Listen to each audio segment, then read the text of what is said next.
12 mai 1962. Paris, dans le décor feutré de l'hôtel de Matignon-Louis-Jox, trace sa signature au bas d'un document classé confidentiel, référencé 125/IGAAA/9, et destiné au haut-commissaire en Algérie, un texte d'une brièveté presque clinique, où une seule phrase suffit à verrouiller le destin de milliers d'hommes, toute initiative visant à transférer vers la métropole des musulmans, ayant servi comme supplétif dans l'armée française, est strictement interdite, sauf autorisation exceptionnelle, accordée par lui-même, et derrière cette formulation administrative se cache une réalité brutale, limpide. Pour qui veut bien la lire, les Harkis, soit près de 250 000 Algériens engagés sous uniforme français, ne franchiront pas la mer, ils ne seront ni évacués ni protégés.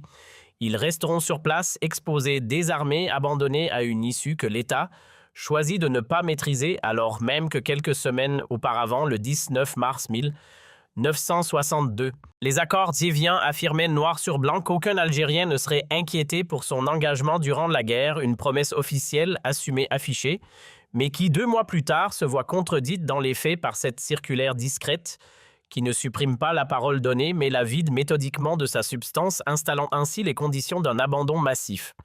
Et ce que la France reconnaîtra bien tardivement en 2022 avec 60 ans de recul. L'Algérie ne l'a jamais ignoré entre juillet et décembre 1962. Quelque part d'entre 55 000 et 150 000 personnes sont tuées dans ce que l'on continue d'appeler, avec une prudence presque calculée, les représailles post-indépendance, une expression qui atténue à peine l'ampleur tragique de ce moment.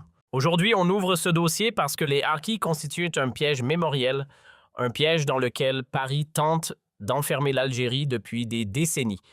Un piège que cette chaîne va démonter un chiffre à la fois, un document à la fois, parce que ce dossier n'est ni pour ni contre les Harkis. Ce dossier, c'est l'histoire d'un contrat brisé par un État colonial et d'une reconnaissance tardive qui sert aujourd'hui à verrouiller la mémoire algérienne. Avant d'entrer dans le vif, fais 3 gestes simples. Abonne-toi, active la cloche et dis-moi en commentaire depuis quel pays tu me regardes, Algérie, France, Canada, Belgique, Sénégal, Émirats. Et surtout, je veux ton avis sur une question délicate dès le départ. Dans ta famille, est-ce que l'on parle encore des événements de l'été 1962 dans ta région d'origine, Oran-Constantine, Kabylie, Saoura, Aurès et Crie-le? Parce que ce qui s'est joué cet été-là, 64 ans plus tard, personne ne veut le dire à voix haute, ni en Algérie, ni en France. Et ce silence, c'est précisément ce qui permet à Paris d'instrumentaliser aujourd'hui le dossier. Maintenant, remontons à la source. Pour comprendre les Harkis, il faut d'abord sortir du mot parce que Harki en français est devenu un terme piégé. Il désigne en réalité au moins 5 catégories très différentes d'Algériens ayant servi la France pendant la guerre. Première catégorie, les Harkis stricto sensu, environ 80 000 hommes, à leur apogée des paysans recrutés dans les villages, souvent pour défendre leur propre région contre le FLN. Beaucoup se sont engagés sous la contrainte directe ou indirecte, menace, chantage économique, pression sur la famille.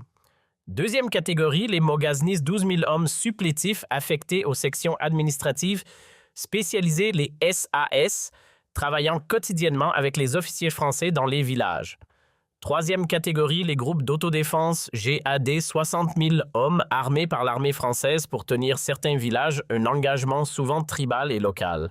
Quatrième catégorie, les militaires réguliers d'origine algérienne servant dans l'armée française depuis des décennies, soit entre 60 et 80 000 hommes. Certains avaient combattu pour la France à Mont-Cassino en 1944, en Indochine en 1954. Une partie d'entre eux avait reçu la Légion d'honneur. Cinquième catégorie, et c'est la plus importante, les civils familles enfants-parents. Les 60 000 Harkis combattants représentaient en réalité avec leurs familles plus de 250 000 personnes, toutes désignées, stigmatisées, cataloguées comme collaboratrices dès le 19 mars 1962.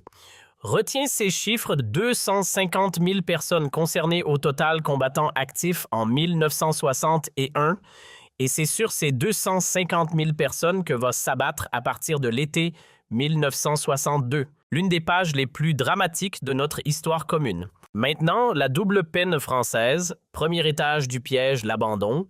Quand les accords d'Évian sont signés le 18 mars 1962, le gouvernement du général de Gaulle a clairement 2 options. Option 1, évacuer en métropole l'ensemble des Harkis et de leurs familles, soit environ 250 000 personnes. Coût logistique et politique important mais réalisable. Option 2, les laisser sur place en pariant sur la clause de protection de l'article 11. Coût politique immédiat faible, coût humain catastrophique. Paris choisit l'option 2. Pire encore, non seulement l'État français décide de ne pas les évacuer, mais il prend des mesures actives pour empêcher leur évacuation par d'autres canaux. C'est l'objet précis de la circulaire Joxe du 12 mai 1962. Des officiers français qui, de leur propre initiative, avaient commencé à rapatrier leurs harkis sur des bateaux militaires se voient formellement rappelés à l'ordre. Certains sont sanctionnés. Des harkis déjà arrivés à Marseille ou Toulon sont dans plusieurs cas documentés renvoyés en Algérie. Oui, renvoyés. Deuxième étage du piège, les camps. Ceux qui malgré tout réussissent à rejoindre la France métropolitaine officiellement ou clandestinement ne sont pas accueillis comme des citoyens. Ils sont parqués dans des camps de véritables camps avec barbelés, miradors, baraquements en bois. Le plus tristement célèbre, le camp de Rivesaltes, dans les Pyrénées-Orientales, ancien camp ayant servi en 1939 pour les républicains espagnols, en 1942 pour les Juifs avant déportation, en 1944 pour les prisonniers allemands. Dès septembre 1962, Rivesaltes rouvre ses portes pour les harkis. 22 000 personnes y passeront. Certaines familles y resteront jusqu'en 1977, 15 ans dans un camp. Des enfants naîtront dans ce camp sans avoir jamais connu une vie normale. Autre lieu Bias dans le Lot-et-Garonne, Saint-Maurice-l'Ardoise dans le Gard. Bourg-Lastic dans le Puy-de-Dôme-Lary dans la Vienne. Au total, selon les chiffres officiels du rapport parlementaire français de 2018, 42 000. Harkis et membres de leur famille ont été internés en France dans ces camps entre 1962 et 1975. Arrêtons-nous un instant. Ces gens avaient servi la France. Certains avaient combattu sous son drapeau à Monte-Cassino. D'autres portaient la Légion d'honneur. La République française, pour les remercier de leur service, les a enfermés pendant 13 ans dans des camps derrière des barbelés, sous la garde de gendarmes, avec interdiction de sortie libre dans les premières années, interdiction de scolariser normalement les enfants, couvre-feu, censure du courrier. Ce n'est pas du racisme ordinaire, c'est du racisme d'État organisé, documenté, budgétisé. La direction des camps dépendait du ministère de l'Intérieur, service de l'ONAMA, l'Office national pour les anciennes moghaznis et auxiliaires. Son directeur en 1963, Robert Péroulou, écrit dans une note interne, je cite, « Le regroupement en zone de transit vise à éviter la dispersion incontrôlée de populations culturellement inadaptées à la société métropolitaine. » Fin de citation. Culturellement inadaptés à des hommes qui avaient porté l'uniforme français pendant 20 ans. Prendre une seconde, respire et partage cette vidéo avant que l'on arrive aux chiffres réels. Ceux qui racontent ce qui s'est passé de l'autre côté de la Méditerranée en Algérie pendant l'été 1962. Envoie cette vidéo à un ami, à quelqu'un qui pense que ce dossier est trop sensible pour être abordé avec calme parce que la vérité n'appartient ni à Paris ni à une instrumentalisation quelle qu'elle soit. La vérité appartient aux faits. Maintenant, l'Algérie de juillet à décembre 1962. Dans les semaines qui suivent le cessez-le-feu du 19 mars, la France retire progressivement ses troupes. Dans beaucoup de villages et de douars, l'autorité coloniale s'effondre. Le FLN vainqueur tente de reprendre le contrôle, mais pendant plusieurs mois, le pouvoir réel est fragmenté entre les wilayas, les cadres de l'extérieur, les milices locales, les comités de village. Dans ce vide, les règlements de compte commencent. Il faut être précis et honnête ici parce que c'est sur cette précision que Paris joue pour instrumentaliser le dossier. Premier fait, oui, des massacres ont été commis contre des harkis et leurs familles à l'été 1962. Les chiffres varient selon les sources. L'historien français Jean-Jacques Jordi, qui a eu accès aux archives militaires françaises, avance une fourchette de 78 000 victimes. Mohamed Harbi, sociologue franco-algérien, propose 55 000 à 60 000. Charles-Robert Agéron, historien de référence, estime entre 10 000 et 25 000. Le chiffre de 50 000, parfois cité, vient du général Jean-Pierre Fèvre et n'est pas retenu par la communauté historique comme solide. Prenons la fourchette médiane acceptée, 40 à 60 000 victimes. C'est énorme, c'est dramatique. C'est un chapitre sombre que l'histoire algérienne officielle doit assumer et regarder en face sans détour. Deuxième fait tout aussi essentiel qui a commis ces massacres. Là, les archives sont claires. Les massacres n'ont pas été ordonnés par le GPRA ni par les cadres politiques du FLN officiel. Ils ont été principalement l'œuvre de milices locales, de comités de villages, d'éléments isolés agissant sous le couvert d'un chaos général. Dans plusieurs régions, notamment en Kabylie et dans l'Oranie, les cadres du FLN ont au contraire tenté de s'interposer et ont parfois été eux-mêmes attaqués par des foules voulant exécuter les harkis. Troisième fait le plus troublant, la responsabilité croisée, parce que ce chaos, ce vide de pouvoir dans lequel les massacres ont pu se produire, qu'il a créé. La France, en signant des accords de cessez-le-feu sans prévoir de période de transition, en retirant ses troupes en quelques mois, en refusant d'évacuer les populations qu'elle-même avait compromises, en laissant des milliers d'armes dans la nature sans contrôle, l'État français a créé les conditions structurelles du drame qui a suivi.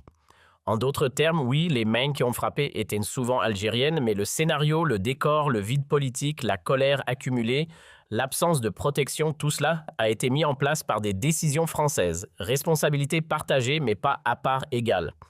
Et c'est précisément cette responsabilité française que la loi du 23 février 2022 reconnaît officiellement pour la première fois. Voilà le texte exact de l'article 1er de la loi du 23 février 2022 portant reconnaissance de la nation envers les harkis. Je cite, « La France exprime sa reconnaissance envers les harkis, moghaznis et personnels des autres formations supplétives et assimilées de statut civil de droit local qui ont servi la France en Algérie. Elle reconnaît sa responsabilité du fait de l'abandon des harkis et des membres de leur famille, rapatriés de force dans des camps ainsi que des conditions indignes de leur accueil sur le territoire métropolitain. » Fin de citation. Deux reconnaissances majeures dans ce texte, l'abandon et les conditions indignes d'accueil. Deux reconnaissances explicites et une omission flagrante. Aucune reconnaissance de la responsabilité française dans le contexte qui a permis les massacres en Algérie elle-même. L'article 1er parle des camps en France. Il ne parle pas de la circulaire Joxe. Il ne parle pas du refus d'évacuation. Il ne parle pas du vide politique créé par le retrait français. Pourquoi cette omission ? Parce qu'une reconnaissance de responsabilité française dans les massacres en Algérie déclencherait immédiatement des demandes d'indemnisation à des montants vertigineux. Selon les calculs des juristes spécialisés, une telle reconnaissance ouvrirait un contentieux potentiel de 8 à 12 milliards d'euros. Paris a donc choisi de reconnaître ce qui coûte peu, c'est-à-dire les camps en France, et d'ignorer ce qui coûterait cher, c'est-à-dire la responsabilité structurelle dans le drame de l'été 1962. Les chiffres des indemnisations effectivement versées depuis la loi sont révélateurs. Le budget annoncé lors du vote était de 6 milliards d'euros versés progressivement sur 10 ans. Le rapport du Défenseur des droits publié en décembre 2024 établit qu'à cette date, seulement 47 millions d'euros avaient été effectivement versés, soit 0,78% du budget annoncé. Les familles concernées, elles attendent. Elles vieillissent, beaucoup meurent avant d'avoir touché un centime. Maintenant, arrivons au cœur politique du dossier en 2026, le piège. Parce que depuis 2022, Paris utilise le dossier harki comme un bouclier mémoriel. À chaque fois que l'Algérie réclame à la France la reconnaissance des essais nucléaires ou la restitution des archives ou la vérité sur Ben Midi ou l'inscription d'Ouled Djellal au patrimoine mondial. La diplomatie française active le contre-argument, mais les harkis et les massacres de 1962, pourquoi l'Algérie ne reconnaît-elle pas ses propres crimes? C'est un piège rhétorique d'une efficacité redoutable et il fonctionne parce que côté algérien, le sujet reste tabou. La mémoire officielle algérienne n'a jamais pris en charge de manière apaisée le drame de l'été 1962. Les manuels scolaires algériens l'évoquent peu. Aucune commission vérité n'a été mise en place. Aucun mémorial national n'existe pour les victimes algériennes de ces massacres. Et Paris en profite. Parce que tant que l'Algérie n'aura pas eu le courage de regarder en face sa propre part de responsabilité dans ces événements, la France pourra continuer à brandir ce dossier comme un argument de blocage. Alors posons la question qui fâche, la question que cette chaîne pose sans se cacher. Qu'est-ce que l'Algérie doit faire pour sortir de ce piège option 1 niée? Minimiser les chiffres, répéter la thèse des représailles populaires spontanées non significatives, option de l'autruche choisie par les régimes successifs depuis 1962. Résultat, le piège fonctionne à plein régime à écarter. Option 2, mettre en place une commission vérité et réconciliation algérienne sur les événements de l'été 1962 avec des historiens algériens indépendants, avec audition de témoins, avec publication d'un rapport public, avec inscription dans les manuels scolaires d'un chapitre lucide sur ce moment. Coût politique important. Bénéfice stratégique, désarmer le bouclier français. Option 3, exiger de l'Algérie autre vide de l'été, la mondialisation de tous, exiger de ses outils de participation construite dans le vrai. Option 3, exiger premièrement de l'ensemble livre de la mémoire. Coût politique, visibilité. Option 3, désarmer le bouclier de soi-même. Option 3, mettre en bloc la question sur le plan médiatique. Option 3, exiger de la France ces deux problèmes. Option 3, exiger du centre de mandat la faute. Option 3, exiger de la vie d'érosion qui est par bouclier de sa main. Coup politique, le reste d'alignement de ce 1962 en tant que semblable algérien que sépare. Autre voie de bataille interne pourrait qu'Alger mette de stabilité du registre d'éléments avec le bloc complication au théâtre algérien évidemment pour sectement de la vie, notamment aux cieux continués, qui a le videment même de rigidité d'événements ou terni même de la force. Exiger de la France en contrepartie la reconnaissance symétrique de sa responsabilité structurelle, échange mémoriel équilibré, ni déni, algérien ni impunité française, chacun reconnaît sa part. 4e point.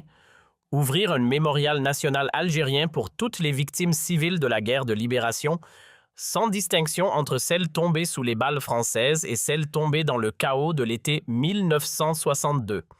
Un mémorial du contexte ayant permis les massacres pour des raisons de contentieux financiers.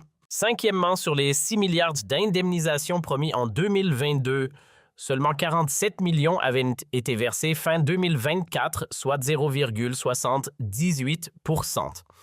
Les familles continuent d'attendre. 6e, Paris instrumentalise aujourd'hui le dossier Harki comme un bouclier mémoriel pour neutraliser les revendications algériennes légitimes sur les essais nucléaires, les archives Ben Mhidi et Ouled Djelal. Sortir de ce piège exige de la lucidité, pas du déni. Si cette vidéo t'a fait comprendre que ce dossier n'est ni pour ni contre, mais pour la vérité des deux côtés, fais 3 gestes. Like, abonne-toi et partage. Partage à un ami qui croit que ce sujet ne peut pas être abordé avec calme. Partage à un étudiant qui n'a entendu qu'une seule version. Partage à un membre de la diaspora qui porte en lui ce silence depuis 60 ans.